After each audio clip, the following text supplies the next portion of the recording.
कर्नाटक के स्वास्थ्य मंत्री दिनेश गुंडूराव ने कहा है कि ये कोई नया वायरस नहीं है, ये सालों से है। कम प्रतिरक्षा वाले लोग जैसे बच्चे और कुछ लोग इससे संक्रमित हो सकते हैं, यानी जिनकी लो इम्यूनिटी है वो इससे संक्रमित हो सकते हैं, ऐसा कह रहे हैं स्वास्थ्य मंत्री।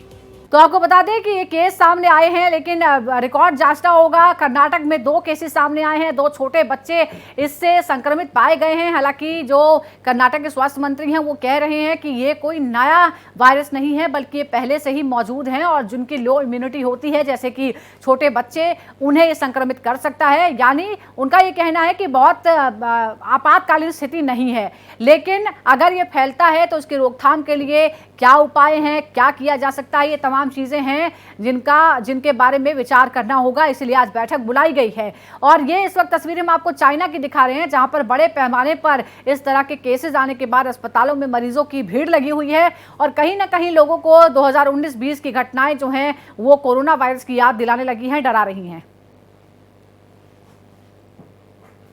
तो कर्नाटक में 2 केसेस पाए गए हैं HMPV के, और अब इस मामले में ये भी कहा जा रहा है कि ये कोई नया वायरस नहीं है, बल्कि ये पुराना वायरस ही है जो आमतौर पर जो लो इम्यूनिटी के लोग होते हैं उन्हें प्रभावित करता है।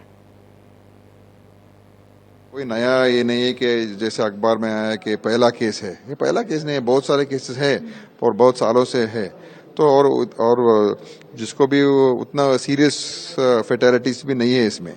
तो हम देखते हैं कि this is not a new, नया वायरस नहीं है। चाइना में जो है वो क्या है, वो उसका डिटेल्स गवर्नमेंट ऑफ इंडिया को मालूम है, लेकिन इनका जो जिसको हुआ है वो कहीं बाहर नहीं गए, इधर के लोग ही हैं और कहीं बाहर ट्रैवल करके इधर नहीं आए हैं। तो अभी तो we should not get worried too much. कैसे है सर वो दो जो सब ठीक है, सब ठीक है। और वो बच्चा जो है वो कल डिस्चार्ज मेरे ख्याल से हो जाएगा।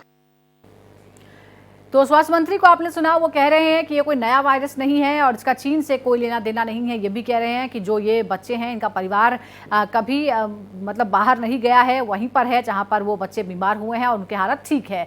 लेकिन अब इस मामले को लेकर सवाल उठ रहे हैं। HMPV वायरस जिस तरह से चाइना में तेजी से फैल रहा है, कहीं ऐसा ना हो कि चीन से बाहर भी इसकी इस तरह के फैलने से फिर से एक बार 19-20 जैसी स्थिति बन जाए।